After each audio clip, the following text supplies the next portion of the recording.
Estás viendo Canal América, televisión dominicana para el mundo.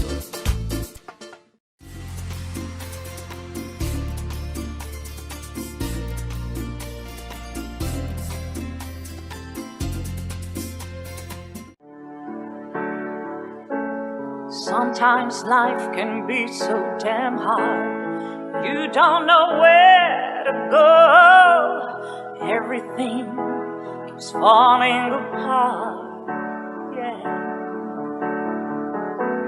You try to do your best, but only God knows that you've given everything you've got, but the world takes you down.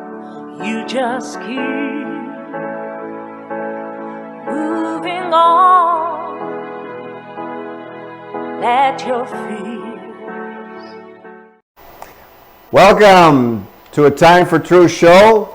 I'm your host, Dr. Bernard Fialkov, and on this nice Friday, it's a pleasure to be with you again.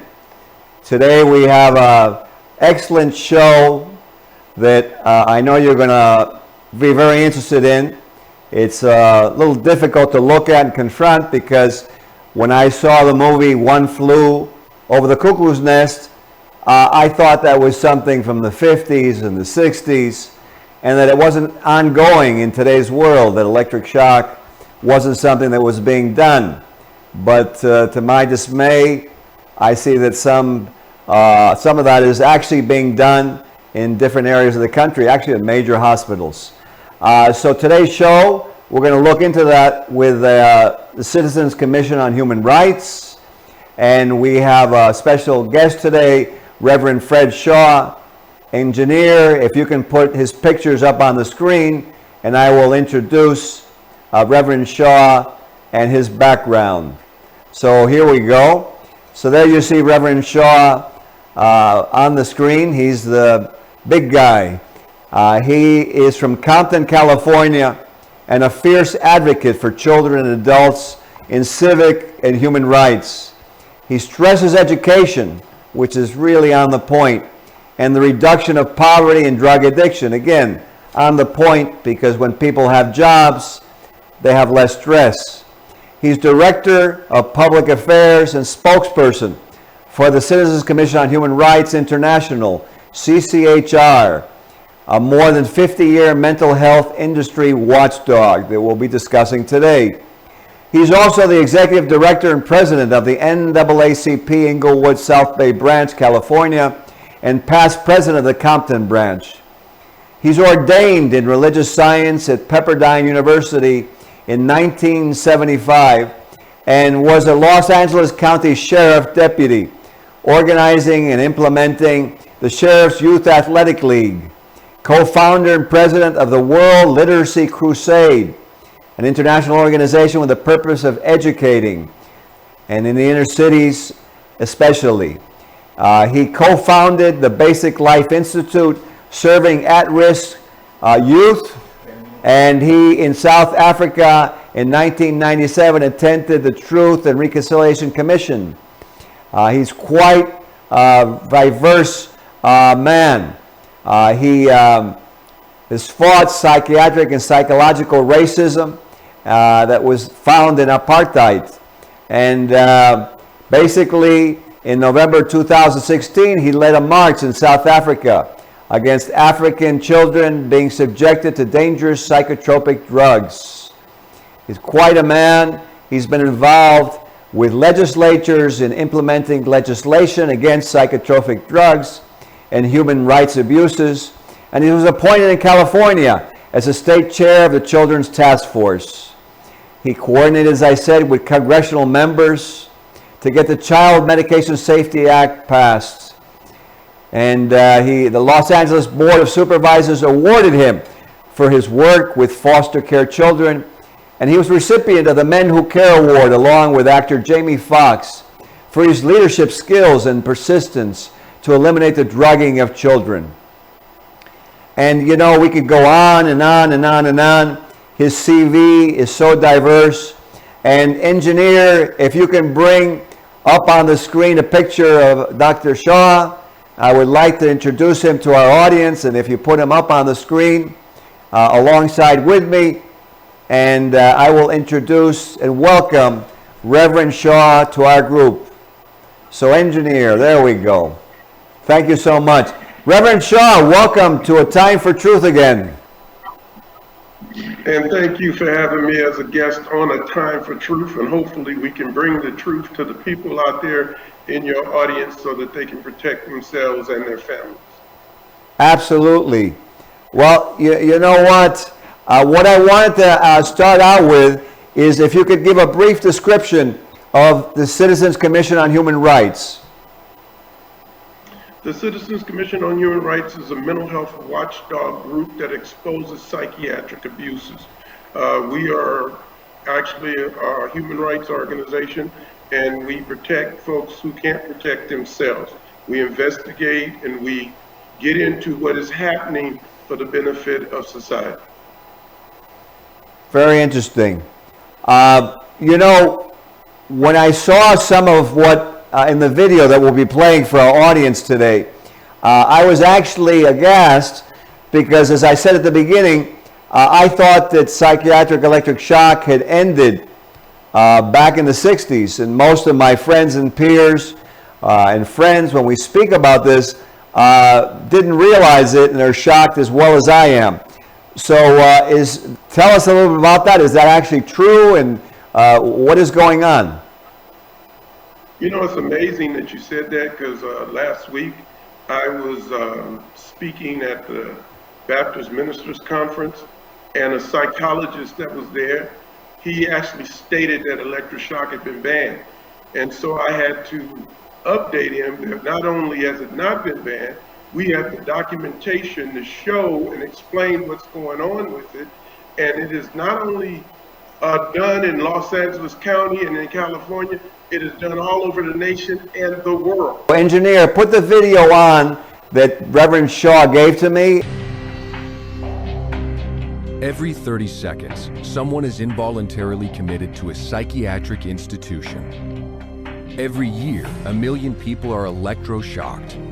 And worldwide, 120 million people are now prescribed psychotropic drugs, 20 million of which are children. Each year, the psychiatric pharmaceutical industry rakes in $320 billion. Yet according to official psychiatric bodies, it cannot lay claim to a single cure. But investigating and exposing psychiatry's inhumane and often lethal practices and defending the rights of its victims is the Citizens Commission on Human Rights. It all began in 1969 with the case of one Victor Giori. He had been unlawfully incarcerated in a mental institution for babbling incoherently. But in fact, he was merely speaking his native tongue, Hungarian. Securing Giori's release was the first of thousands of cases championed by CCHR. In Australia, CCHR exposed a deadly psychiatric practice called deep sleep therapy, wherein patients were placed in a drugged coma and electroshocked. Not only was it done without their consent, 48 patients died during the treatment. CCHR fought on behalf of victims until the hospital was shut down and many were compensated and deep sleep banned. Then, in South Africa, CCHR uncovered the existence of psychiatric camps where tens of thousands of Africans were brutalized and used as slave labor. Subsequently, the World Health Organization and post-apartheid government investigations condemned psychiatry's racism and abuse. In Italy, CCHR worked in tandem with legislators and the media to conduct raids on psychiatric hospitals, laying bare their barbaric conditions. CCHR got them shut down and furthered the cause for humane treatment of patients. Then again in Japan, CCHR exposed patient abuse in the financial crimes of psychiatrists and hospitals, defrauding the government and taxpayers out of millions. The guilty were convicted and patient protections implemented.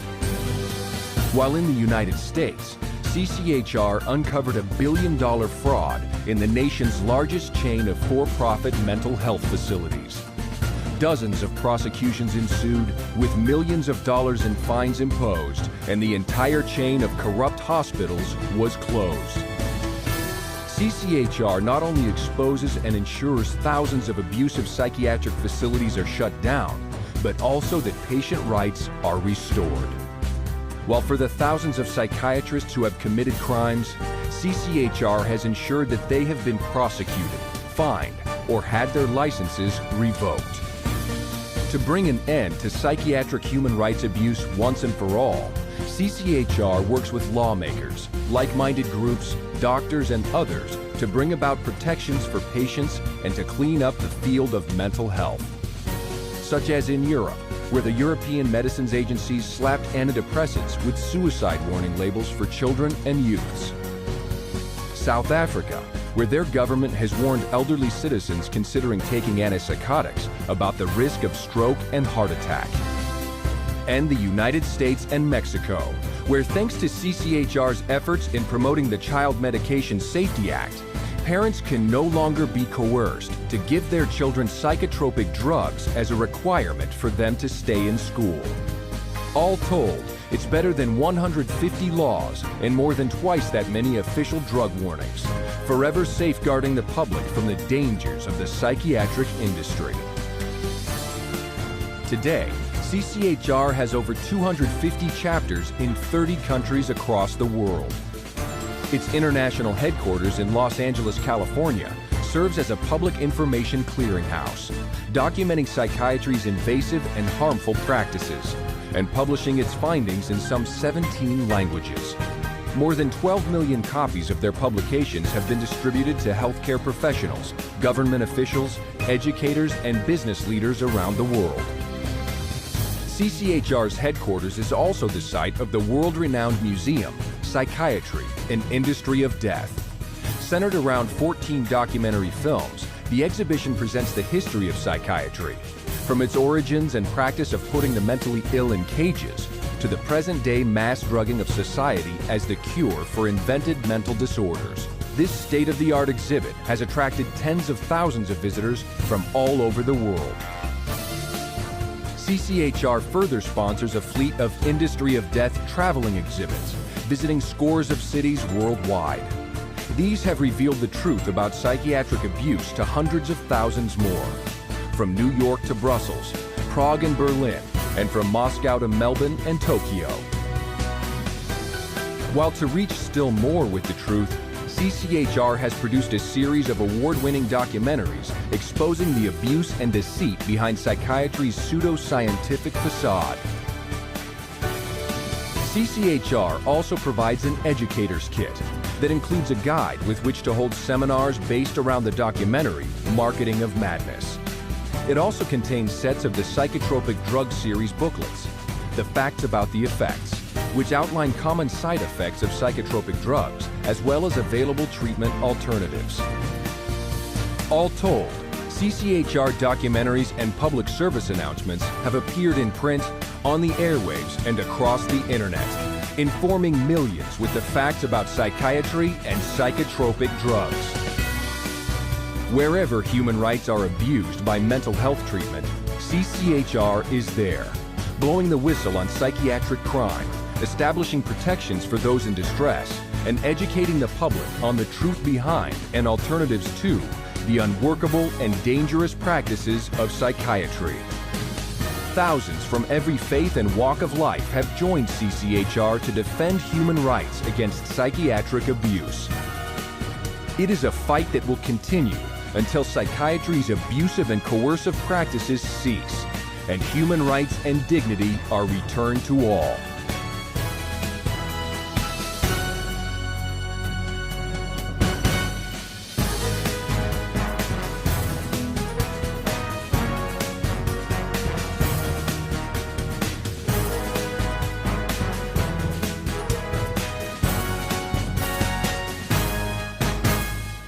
That's quite a video, Reverend.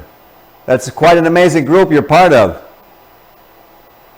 Yes, we are the most powerful group that is exposing psychiatric abuse And as you can see in there, we not only shut down mental hospitals that are abusing patients, but we also seek to expose the doctors that are behind it.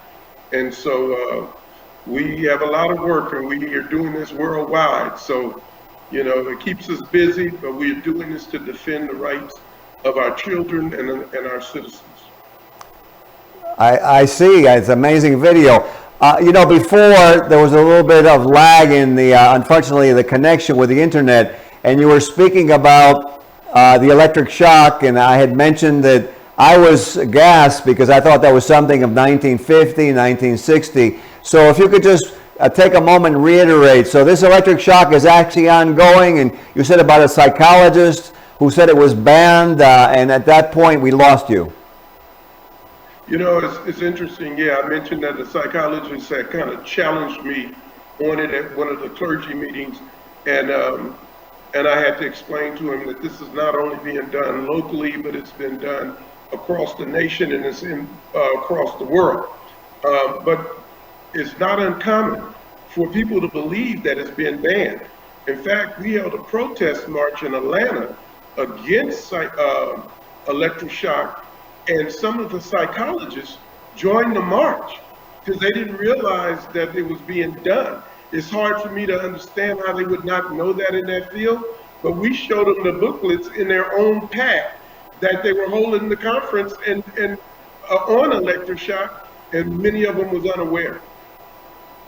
Well, you know what? It's a good thing that when you informed them that they saw it was a problem, and they joined in with the group to actually march against it. So that's great, because I can't imagine, you know, the results of that. And you know, I saw in your video some of that, and it's amazing to me. Now, what I was going to ask you a question, because I see all this drugging of children, and I say to myself, my God, these are young kids.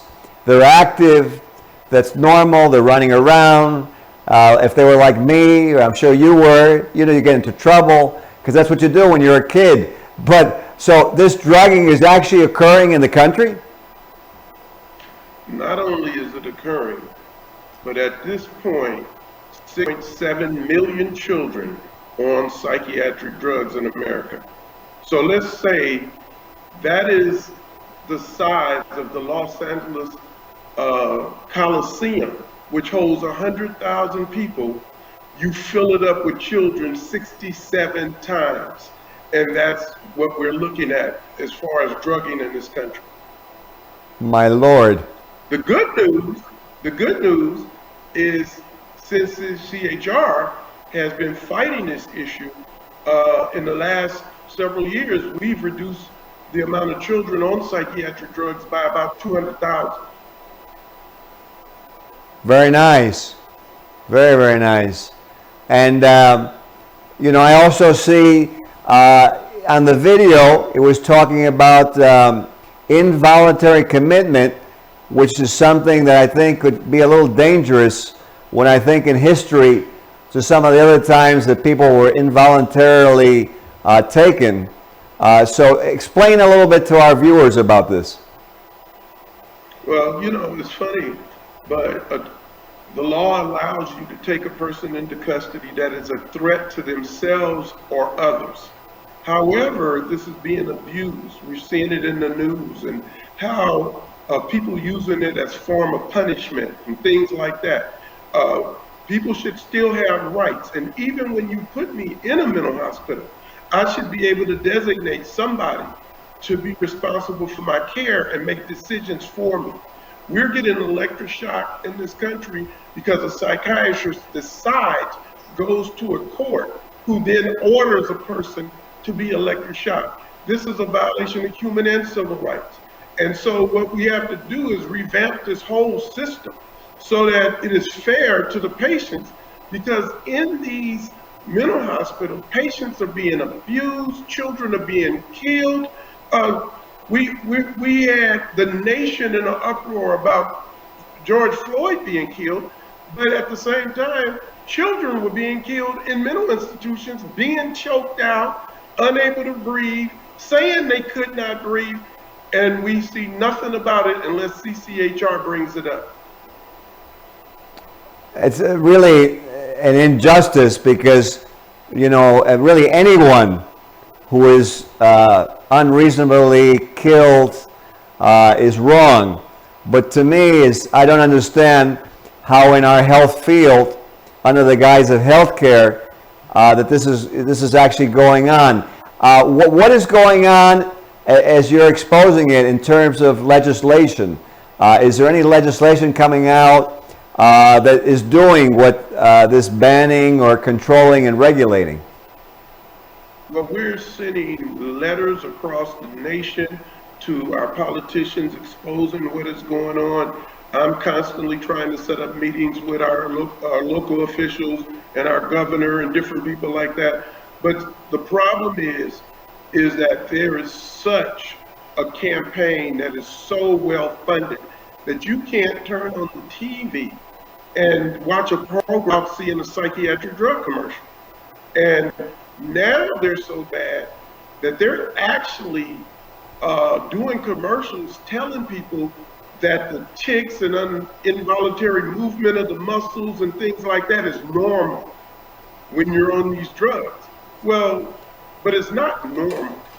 This is a bad effect of the drugs. And if you hear what I'm saying, I don't say side effect. These are the effects of these drugs. These drugs cause these type of involuntary movements and mouth movements and things like that. And it's a shame because it would be much more simpler just to create drugs that benefit people. You know, listen to the commercials. I tell people in my debates, don't listen to me, listen to the commercial. Why would we give a child a drug that could cause him to kill himself? And the drugs have right in the commercial suicidal ideation and actions. And so I tell people when I'm talking, don't believe me, believe the commercials. Absolutely. And also, you know what I was going to say is that first try to attempt communicating, talking, you know, changing the environment, maybe getting that kid to exercise or, you know, to modify whatever's causing so much anxiety. I mean, wow. You know, what I was going to ask you is in terms of you know, what's going on with CCHR, what would you like to, you know, communicate to the viewers as to what you feel is important to occur or is CCHR is doing and to actually help to, you know, make our environment safer and not have these abuses? Well, the first thing I would say, they should visit the CCHR website, cchrint.org.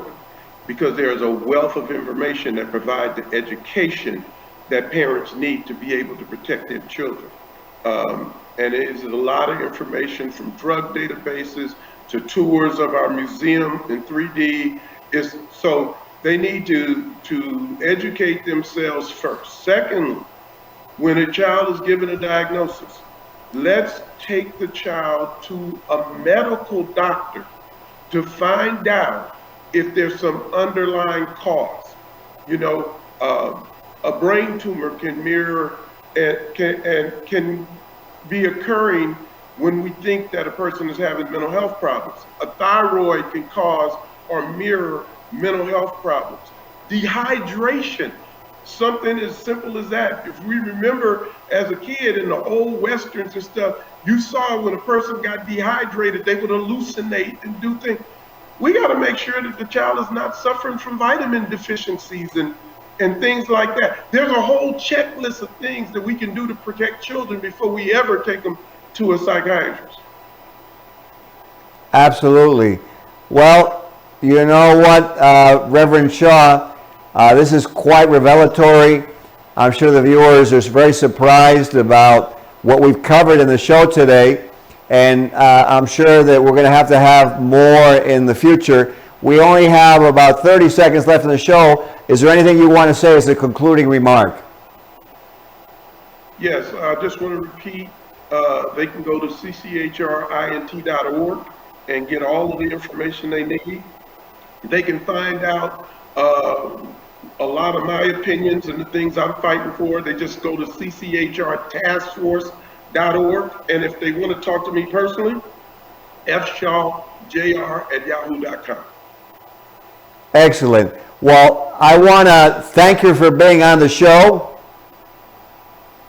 And, you're a wealth of information. Your group is really doing something very important. I laud you. And I'm sure that we're going to move forward in the right direction with modern times. I'm sure there's a lot of things we can do nutritionally or with other means, hopefully to avoid that. And it's my pleasure to have had all of you viewing today. We hope that, again, from A Time for Truth, this helps you. Have a fantastic weekend, and we will see you again for our next show on Monday. Be well.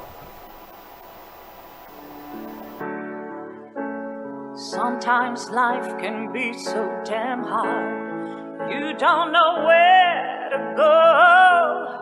Everything keeps falling apart. Yeah. You try to do your best, but only God knows that you've given everything you've got. But the world takes you down. You just keep moving on. Let your feet